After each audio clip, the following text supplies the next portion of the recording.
Olá, estudantes do 8º ano, sejam bem-vindos. Estamos aqui para mais uma aula de língua portuguesa. Essa é a aula número 25.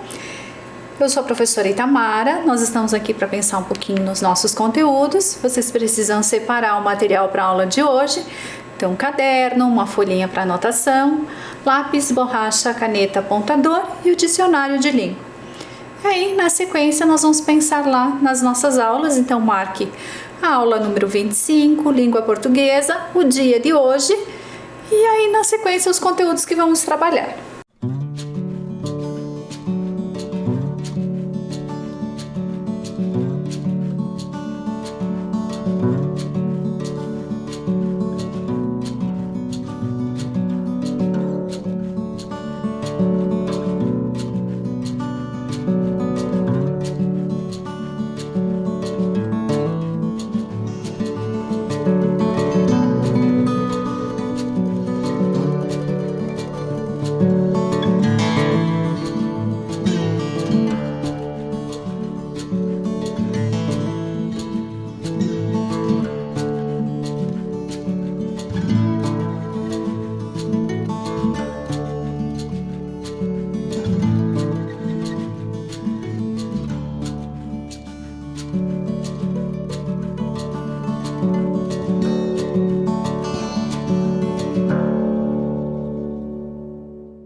Então, nós iniciamos a nossa aula pensando um pouquinho nos conteúdos que foram trabalhados. Então, nós trouxemos um pouquinho do contexto da obra, um apólogo, retomamos o texto, discutimos alguns elementos desse texto e finalizamos ali num parágrafo, deixando um convite para esta nossa aula de hoje. E hoje nós retomamos pensando um pouquinho mais no gênero textual, que é o gênero narrativo, na literatura brasileira, o contexto histórico dessa produção, né? Um apólogo, ele tem uma história, as características desse gênero textual, a análise do texto e vamos pensar um pouquinho sobre a vida e a obra do autor desse texto. Então, nós retomamos pensando lá nesse texto um apólogo, numa narrativa que personifica os objetos. E aí trazendo para essa retomada a imagem do texto e pensando que esse texto ele foi publicado várias vezes durante esse período de existência da obra. Então ele aparece na versão mais infantil, num texto ilustrado. Ele aparece inicialmente no livro Várias Histórias, e vocês têm várias histórias na imagem lá e no livro aqui. Então, com imagens diferentes na capa do livro. Tem um apólogo, uma outra edição infantil, também ilustrada, diferente. E esta outra, por fim, também ilustrada e também uma outra característica do livro. A cada edição, a cada editora, ele vai mudando o aspecto visual da obra ou da capa do livro e das ilustrações, porque o desenho depende da característica de quem está produzindo e de quem está trazendo esse desenho. Aí retomamos um pouquinho a ideia do texto, para pensar um pouquinho mais nesse texto, e aí trazendo alguns elementos para a nossa discussão. Então nós vamos para um trecho mais longo do texto e vamos retomar essa leitura pensando em algumas questões. Então nós temos lá, retomando a leitura do texto, chegamos a um momento importante da história. Que momento é esse? Quem iria utilizar a peça produzida pela costureira e com qual finalidade? Qual era o lugar da agulha no momento em que a peça do vestuário foi usada? Por que ela estava lá? Então, tenta reler o texto e pensar um pouquinho nessas questões.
Então, retomando a leitura do texto, observe lá. Veio a noite do baile e a baronesa vestiu-se.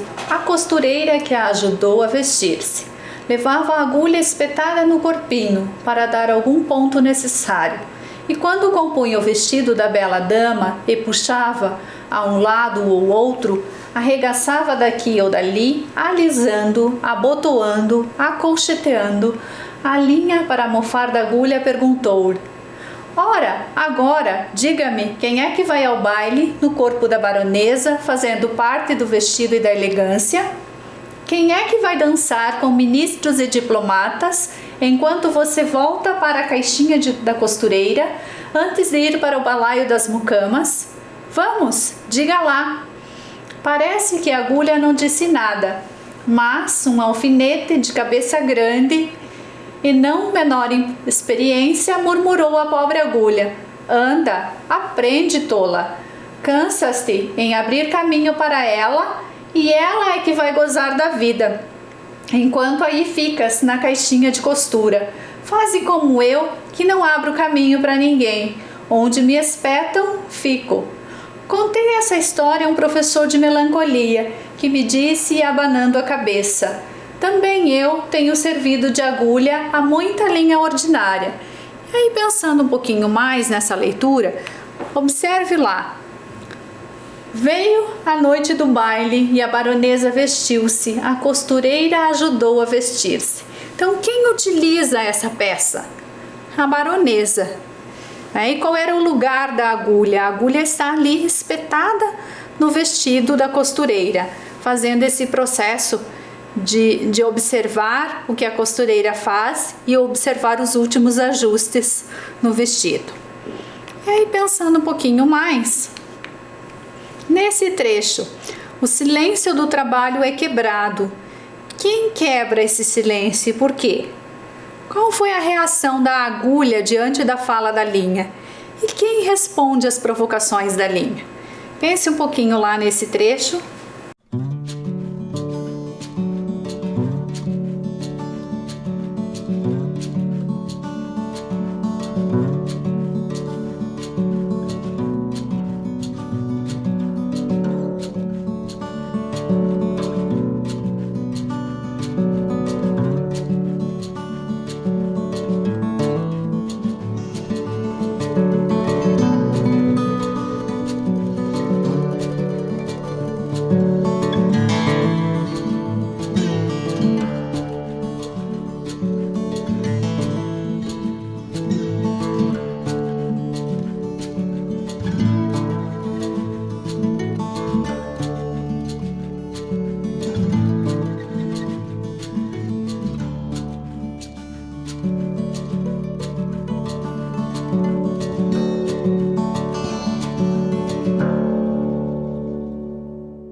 Pensando no silêncio, né? Ele é quebrado pela fala de quem? Pela fala da linha. A agulha permanece em silêncio. E quem que responde à provocação que a linha faz ou a reflexão que ela traz? Quem responde é o alfinete, que está o tempo todo ali, acompanhando a conversa. Mas ele só fala ao final da história. Então lá, ao retrucar a agulha, a linha afirma que ela vai para a caixinha da costureira antes de ir para o balaio das mucamas. Qual é a razão dessa afirmação? Pense um pouquinho lá, observe o texto e tente descobrir qual é essa razão da afirmação da linha.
Então, pensando um pouquinho lá, quando ela traz que a agulha vai para a caixinha, é porque é o processo de encerramento da história. Então, a agulha vai ficar guardada junto com os outros instrumentos de costura, porque ela já terminou o vestido e o baile já aconteceu. E aí, na sequência, pensamos lá, no final da história, quando a linha recomeça a discussão, a agulha não disse nada em resposta para a linha. Qual é a prova disso? E o que isso indica? Por que a gente consegue perceber que ela não disse nada? E o que significa esse não dizer nada, esse não responder? Qual é o significado desse processo?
Então, observe que a linha vem trazendo lá, ó, vamos, diga lá. E quando ela está fazendo isso, ela está instigando a agulha a responder. Ora, agora, diga-me, vamos, diga-me. E parece que a agulha não disse nada. Houve a insistência da linha para que ela respondesse, mas ela não responde, ela se nega a responder. E o que isso significa? Que ela não quer mais conversa porque ela já entendeu o que aconteceu, que processo é esse que elas estão vivenciando. E aí, pensando um pouquinho mais, né? Leia as afirmações do alfinete, né? Quando nós lemos isso, nós constatamos que ele ouviu a conversa da agulha e da linha. E como que nós podemos afirmar que ele faz parte desse processo e que ele ouviu as afirmações? Reflita ali e já continuamos.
Observando o que o alfinete faz. Ele vem acompanhando a história e quando essa história se encerra, que a linha questiona a agulha, quem responde essa provocação é o alfinete.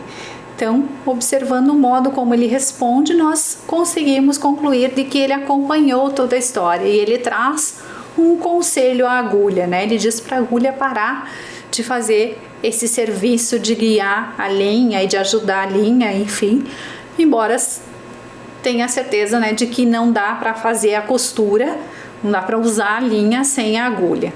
Então, nessa relação que ele vem trazendo conselho. Ao interferir na discussão, o alfinete conforta a agulha, ele traz um processo de tentar agradar ela, de minimizar o sofrimento. Que conselhos que ele está trazendo para ela? Será que ele minimiza o sofrimento ou ele vai trazer uma fala que faz uma constatação, que faz um processo de reflexão? Pense um pouquinho.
Observem lá que lendo as informações, ó, nós temos lá a conversa, né? Parece que a agulha não disse nada, mas um alfinete de cabeça grande e não menor experiência murmurou a pobre agulha: anda, aprende, tola.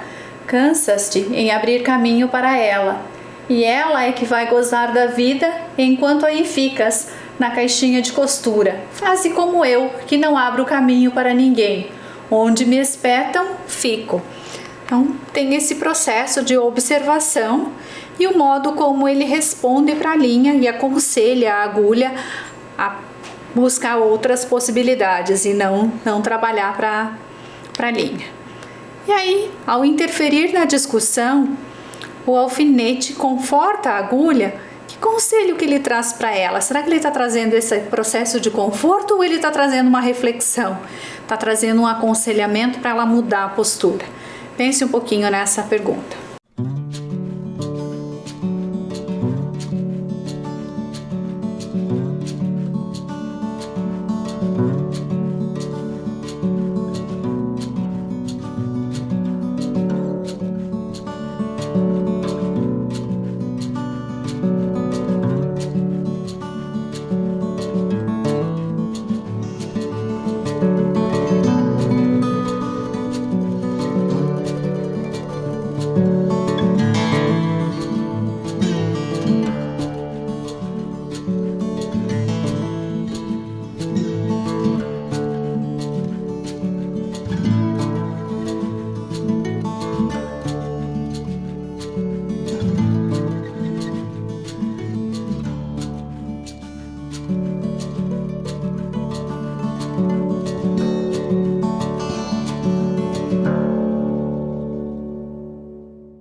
Observe que o alfinete vai trazendo um processo de aconselhamento. Ele diz assim: anda, aprende. O que ele está dizendo para a agulha? Para que ela aprenda a agir de uma forma diferente. Ele reforça a tese, né, da linha de que é ela que vai passear, de que é ela que vai gozar da vida com a baronesa. Aconselha a agulha a não trabalhar mais nesse processo com a linha. E aí, pensando um pouquinho mais, observe o último trecho do texto. Contei esta história a um professor de melancolia. Que professor é esse? Vocês conseguem identificar quem é esse professor? E que gesto pode ser descrito a partir da expressão que me disse abanando a cabeça? Reflita um pouquinho sobre essas questões.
Observem lá, quando a gente está trazendo essa ideia de contei essa história a um professor de melancolia, quem é esse sujeito?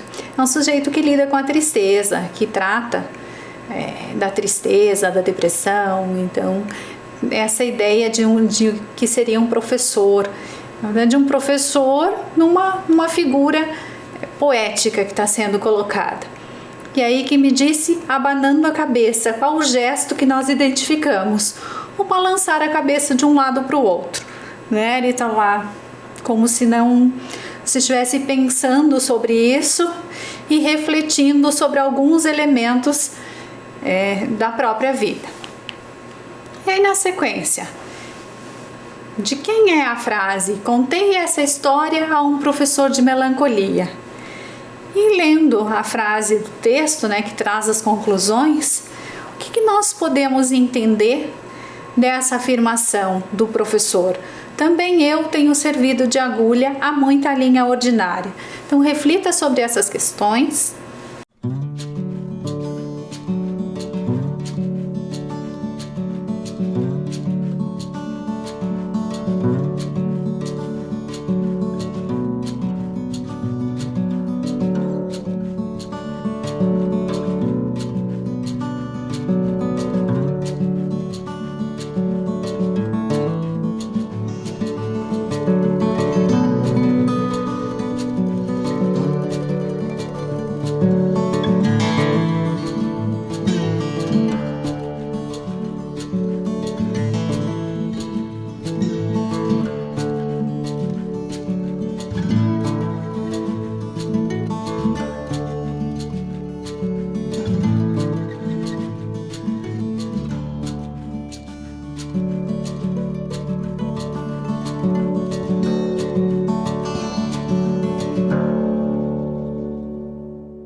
Então, pensando, né, de quem é essa frase, a gente tem novamente a figura do narrador.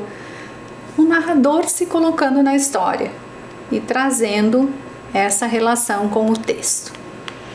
E aí, pensando um pouquinho mais, né, também eu tenho servido de agulha a muita linha ordinária para trazer essa ideia de que trabalho para que os outros desfrutem, né? Conduzo o trabalho que não é reconhecido, ou um processo que é desvalorizado, etc. Né? A gente vai pensar nesse processo de trabalho que às vezes não traz tanto significado para quem está fazendo.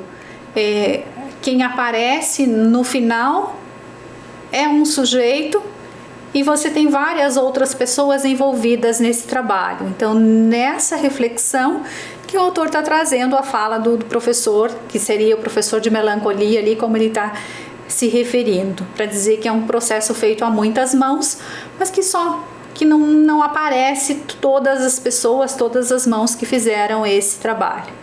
E aí, pensando um pouquinho mais, buscando o sentido das palavras, relacione-as aos seus significados. Então, buscando lá, acolcheteando, abotoando, alisando, compunha, mofar, mucamas e murmurou.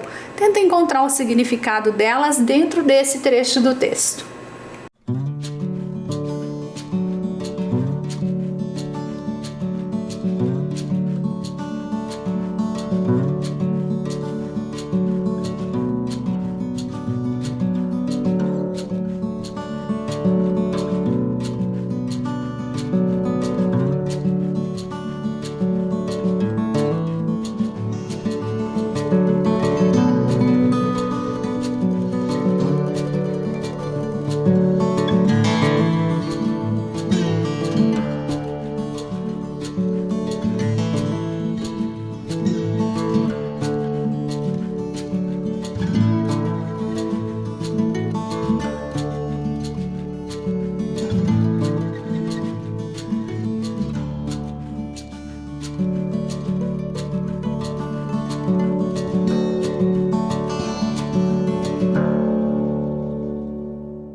Então, pensando nessa relação de sentido, observe lá, mucamas, escravas que faziam as tarefas caseiras.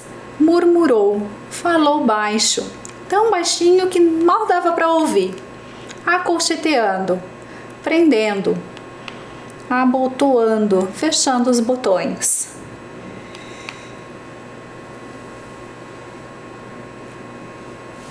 Alisando, passando, arrumando a roupa. Compunha, arrumava. Mofar, zombar, brincar com alguém, né? E a ideia das mucamas, as escravas, e murmurou, falou baixinho. Aí faça a relação ali das palavras e pense um pouquinho nesse significado. São palavras que nós não usamos com tanta frequência mais, porque são palavras que já foram usadas lá no século passado. E ainda na sequência nós vamos tratar um pouquinho da narrativa, ou retomar alguns elementos desse texto, pensando nesse processo e nessa estrutura de texto que vem sendo discutida. Então, o texto narrativo, ele tem sempre uma situação inicial. Essa situação inicial é a apresentação daquilo que vai ser discutido. É o momento em que o narrador apresenta para nós o texto e apresenta a situação que ele está trazendo, as informações que ele vai nos dar para que a gente compreenda a história que ele está contando. O desenvolvimento. O que a gente vai chamar de desenvolvimento? É todo o processo de escrita. Ele faz uma apresentação inicial e toda a sequência que ele vai trazendo vai se chamar de desenvolvimento. Então, é onde os conflitos começam, onde a gente começa a perceber, por exemplo, o diálogo da agulha e da linha e que elas vão entrando num processo de discussão. O conflito é quando a gente identifica ali a parte mais tensa da história. É um momento de complicação, onde aparece o problema. O clímax, quando esse problema começa a se resolver, começa a ser descrito e entendido e caminha para uma solução. E o desfecho, quando ele termina, quando ele se resolve. Então, anote esses elementos e aí nós já continuamos.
Pensando nesse processo, nós vamos voltar para o texto e pensar um pouquinho nele para discutir aqueles elementos, aqueles 5 elementos da estrutura da narrativa.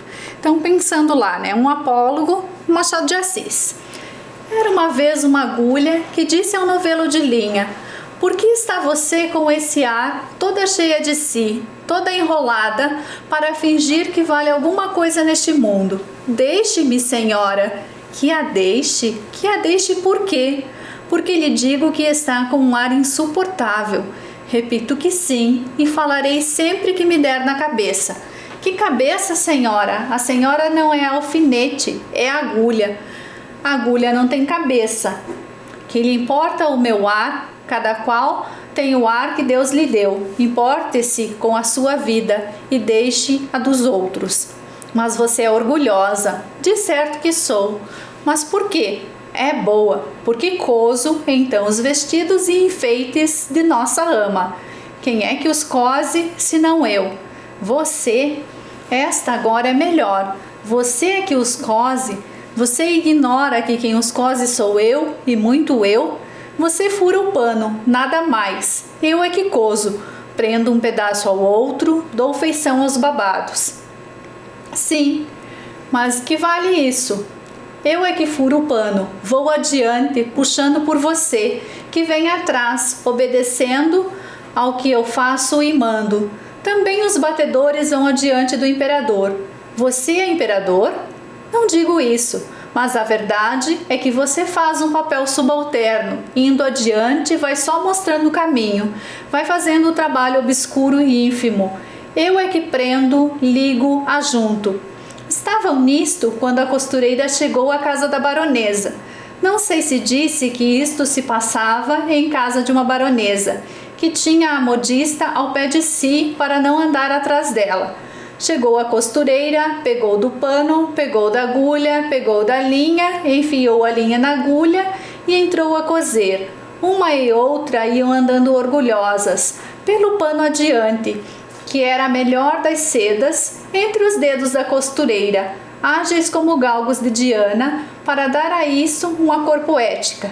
E dizia a agulha: então, senhora linha, ainda teima no que dizia há pouco? Não repara que esta distinta costureira só se importa comigo? Eu é que vou aqui, entre os dedos dela, unidinha a eles, furando abaixo e acima. A linha não respondia nada. Ia andando, o buraco aberto pela agulha era logo enchido por ela, silenciosa e ativa, como quem sabe o que faz, e não está para ouvir palavras loucas. A agulha, vendo que ela não lhe dava resposta, calou-se também e foi andando, e era tudo silêncio na saleta de costura. Não se ouvia mais que o plique-plique da agulha no pano. Caindo o sol, a costureira dobrou a costura para o dia seguinte. Continuou ainda nesse e no outro, até que no quarto acabou a obra e ficou esperando o baile. Veio a noite do baile e a baronesa vestiu-se. A costureira que a ajudou a vestir-se levava a agulha espetada no corpinho para dar algum ponto necessário, e quando compunha o vestido da bela dama, repuxava a um lado ou outro, arregaçava daqui ou dali, alisando, abotoando, acolchetando a linha para mofar da agulha, perguntou: ora, agora diga-me, quem é que vai ao baile no corpo da baronesa, fazendo parte do vestido e da elegância?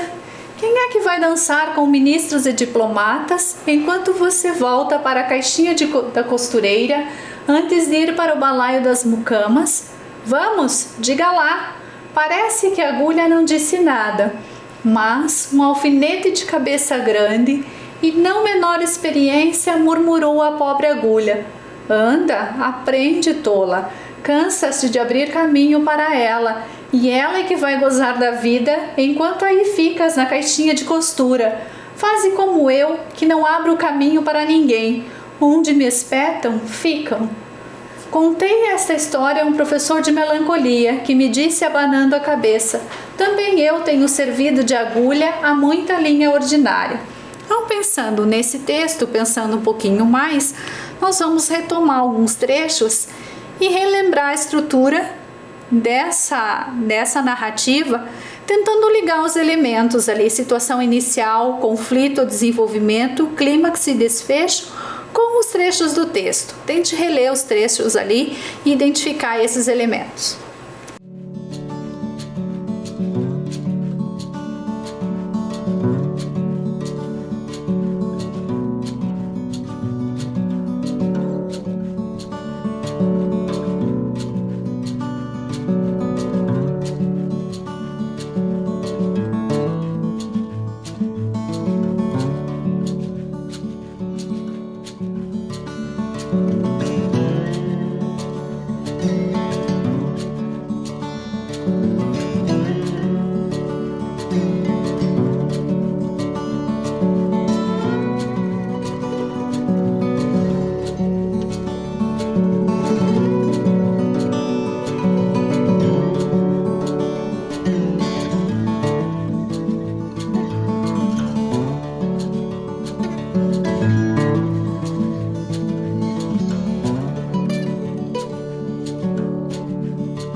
pensando um pouquinho mais na estrutura e nesses elementos, vamos observar lá, onde que nós identificamos a situação inicial. Veja lá, era uma vez uma agulha que disse um novelo de linha. Então, nesse parágrafo está a situação inicial, ele está apresentando esse diálogo dos personagens. E aí, pensando lá em conflito e desenvolvimento, onde que nós identificaríamos o desenvolvimento? Quando ele traz lá, de certo que sou, então senhora linha, ainda teima no que dizia há pouco? Não repara que essa distinta costureira só se importa comigo? Eu é que vou aqui entre os dedos dela, unidinha a eles, furando abaixo e acima? Ela retoma esse processo de provocação com a linha. E aí, a ideia do conflito. A linha não respondia, ia andando, buraco aberto, ia logo sendo preenchido por ela. Era um silêncio na sala de costura. Então ela vai deixando as coisas passarem e vai deixando esse conflito também ali. E aí, um clímax, um momento de maior tensão. Veio a noite do baile e a baronesa vestiu-se. A costureira ajudou. A linha, para mofar da agulha, perguntou-lhe: ora, agora diga-me, quem é que vai ao baile no corpo da baronesa, fazendo parte do vestido e da elegância? Então ela retoma a pergunta inicial da agulha, invertendo a questão. E o desfecho, né? A agulha não disse nada, parece que a agulha não disse nada, mas um alfinete de cabeça grande e não menor experiência murmurou a pobre agulha: anda, aprende, tola, cansa-se de abrir caminho para ela e é ela que vai gozar da vida. Então, neste trecho, o desfecho da história. E aí, pensando um pouquinho mais e retomando esses elementos, nós vamos pensar lá no apólogo e num contexto histórico. Então, pensando que ele foi publicado no livro Várias Histórias, que é uma coletânea dos melhores contos do Machado de Assis. Então, trazendo para essa obra, né? Esse aqui é um livrinho das melhores histórias. Então, ele faz essa relação de escolha de contos que vão ser publicados nessa obra e vai trazendo, vai se reconstruindo em vários outros livros. E aí, para a gente pensar um pouquinho mais, né? Ele narra uma pequena história, é uma história de vaidade entre a agulha e a linha, e ele vai trazer esses elementos, né, querendo mostrar os detalhes de superioridade que essas personagens vão vivendo ali, mas também dentro de uma relação com essa história do Brasil, né? Se a gente pensar, por exemplo, tem uma animação desse texto que foi produzida pela TV Escola e que ela traz lá elementos da história, né? Que ela é baronesa num dia e no dia seguinte ela não é mais baronesa, quando ele diz que ela vai num jantar com os ministros. Então, esse processo de mudança, também a mudança histórica que está envolvida no conto. Então, na época em que o texto foi publicado, né, o Brasil lidava com o fim da escravidão, então é o período de 1800, e a proclamação da República. Então, por isso, esse processo de mudança marcado no texto. E é o início da economia de café no Brasil. E o Brasil começa a contar também com o trabalho dos imigrantes, então, que é um processo que vai acontecer, que vai se concretizar na história brasileira. E aí, avançando um pouquinho mais, nós vamos pensar no autor. Quem é esse autor? Quem é que escreve essa história? Então, pensando um pouquinho lá sobre ele, Joaquim Maria Machado de Assis, ou simplesmente o mais conhecido como Machado de Assis, para a gente pensar um pouquinho nessa personalidade. Então, quem foi? Jornalista, contista, cronista, romancista, poeta e teatrólogo. Passou por quase todos os gêneros da produção literária. Escreveu de tudo, vários livros. Então, ele é considerado um dos maiores autores da literatura brasileira. E o que é interessante também, né, sobre personalidade, sobre o Machado de Assis, escritor, é que ele não estudou, ele não frequentou uma escola regular o tempo todo. Ele estudou o tempo que deu, ele aprendia como dava para aprender e trabalhou muito. E nesse processo de trabalho que ele se inseriu numa tipografia e que ele começou a aprender a lidar com as letras, a lidar com o processo de escrita, ele foi evoluindo, ele foi crescendo, ele foi estudando, ele foi criando formas de aprender associando o trabalho. E aí, pensando um pouquinho mais numa linha do tempo, de quem é esse sujeito. Então, nasceu no Rio de Janeiro, no Morro do Livramento, e uma linha cronológica dos textos que ele vai publicando. Então, a gente tem ela, tem Helena, tem várias outras obras produzidas pelo autor, né? Dom Casmurro, Poesia Completa.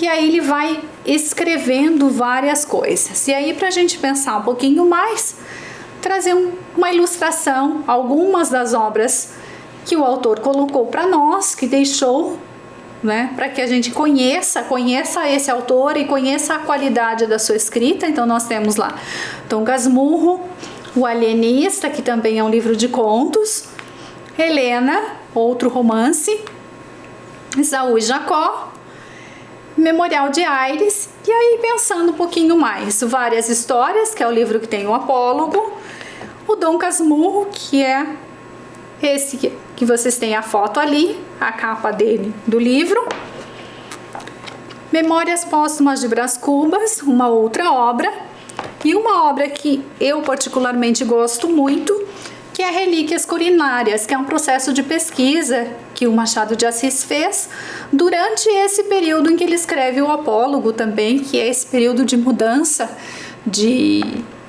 política, e ele vai fazendo esse debate sobre a sociedade brasileira. Então, neste outro livro, ele traz a questão da cultura, da história e das receitas brasileiras que vão se construindo nesse período. Tem um momento bastante curioso. Então, vou deixar aqui as referências para quem quiser pesquisar mais, quiser conhecer outros textos, outras obras.